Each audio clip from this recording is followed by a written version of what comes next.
Broder, we're going to talk a little defense here. We already mentioned some stuff, Aaron Glenn, and kind of how some of these players were injured and players stepped up. Big time. Big time. Some big time players stepped up here. I'm going to start us off here because I put a couple questions down in the prep today. Confidence level on this defense.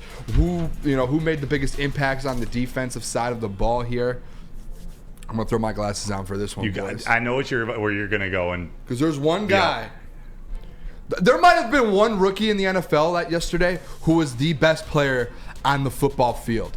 I'm not just saying on their side of the ball when they were on the field. No, I'm saying throughout the whole game.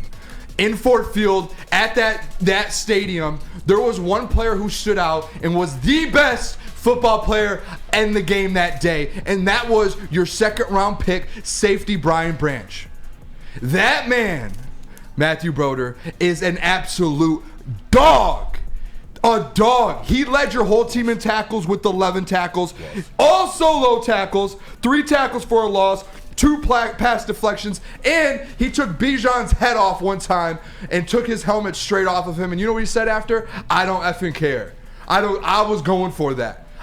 He wants to make a stamp. This is his 3rd game in the NFL ever. We got him in the 2nd round. He's potentially could be one of the best defender on this Lions defense in year 1. That's a rookie. He's going to be right there it's going to be Brian Branch, Aiden Hutchinson.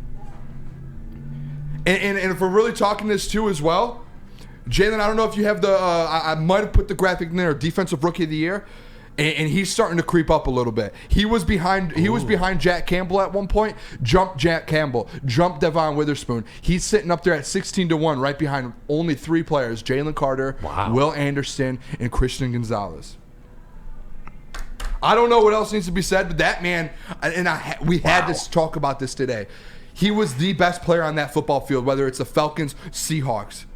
He should get Defensive Player of the Week in the NFL. He should, just across the board. Defensive Rookie of the Week, everything. I mean, he was without a doubt the number 1 difference maker on the field for the Lions Sunday. Am I right? I love the man. I love him. I kept saying on stream, it was literally every single time that you would look up and like the Detroit. It wasn't even that he just had 11 tackles, and I'm sure everyone will agree with me on this. It was every time the Detroit Lions needed a 3rd down stop, every time they needed a play in the backfield, anytime they needed a pass breakup, anything that the Detroit Lions on defense needed someone to step up. Someone was, we couldn't even tell what the number was on the TV in the live stream. Someone would make the play, and we would all like look at each other like, who was it? Who was it? Brian Branch would come up. He would just pop his head up, and then just see 32. Brian Branch. Every time. Jeff Brewster loves Brian Branch because he just hit us with 50. Jeff Brewster! Shout out! Shout out! Oh, man. I hope you hit some bets this weekend, Jeff. Let's go. Dude, Jeff, thank you so much. Jeff's the stud from, it was 2 Fridays ago.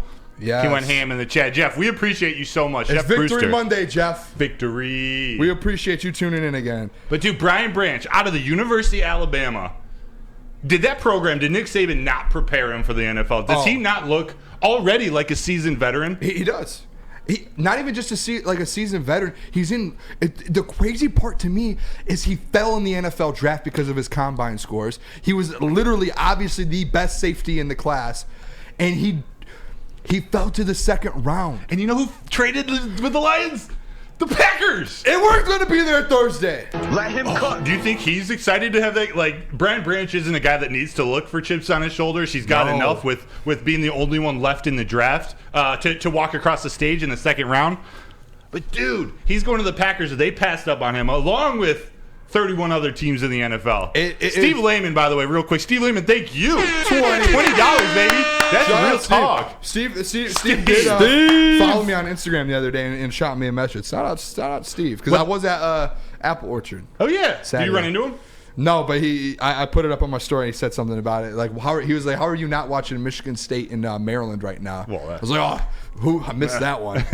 No, dude, we appreciate whether it's 99 cents, $1.99, $20, or $50. We appreciate all of you guys. And thank you, everyone in the chat, for just communicating, commenting, giving us your takes. Hit that like button. Yeah, we appreciate you guys. Is this a good time to take a quick break and tell them about the post game, and then we'll get right back to this? Let me tell you guys about the Detroit Lions or Woodward Sports post game show here with Tom Mazaway, who will be hosting every single week after the Detroit Lions games. Lions post game show. Tune in on Woodward Sports YouTube channel for the hot off the press takes, Kool-Aid sipping celebrations, and you will not want to miss out on this. It is usually Maz and Stick, special guests every single week following every Lions game, exclusively on the Woodward Sports YouTube channel. Boner, how much do you think that the play of Brian Branch and really the guys in the secondary that stepped up factored into how dominant that defensive line was? And we're talking not just Aiden Hutchinson, who had himself a stat line, but we're talking Benito Jones, who had the first sack. Even Charles Harris, he was one guy I was so impressed with,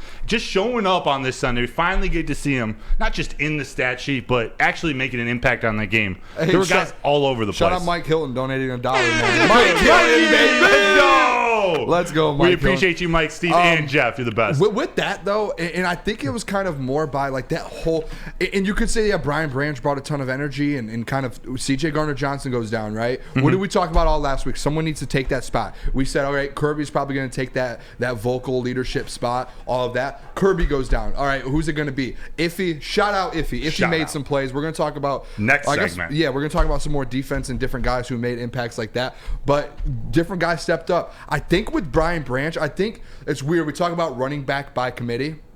I think the defense, like the energy and the kind of the hype and everything that was built up, it was just all by committee. The defensive line started with it, and I think Aaron Glenn and Dan Campbell, early in the week of the prep work here for this game, they all went into that room right away after the loss and said, it's either today or it's in 10 weeks. We're going to flip this switch here, and you guys are either going to bring the energy or you're not. And I think all of these guys took it personal. I think Brian Branch stepped up, did it. The front line, Aleem McNeil, Charles Harris, all of these dudes kind of took that and ran with it. And it felt like it was just more of a team effort of every single guy said, hey, we need to have that energy with CJ missing here. We all need to do it all in one. And I think Brian Branch, you could tell, he was flying around the field. And I think that just everyone feels that, and everyone feels the front seven getting sacks, and they all just play off of each other there. And even this is going off the rip, but I remember it was either the first or the second game. Oh, shout out Uncle Neil Soft Feet for that $1.99 donation. Thank you so much. Either the first or the second play of the game, Alex Anzalone made a big tackle. It was right near the Lions sideline. It might have been on Desmond Ridder. He actually might have had 2 tackles on that drive. But when he got up and he pumped his chest. First possession, that was the third down stop. Yeah, Alex Anzalone, I believe if there's anywhere I can give him his flowers, it's setting the tone early. He does.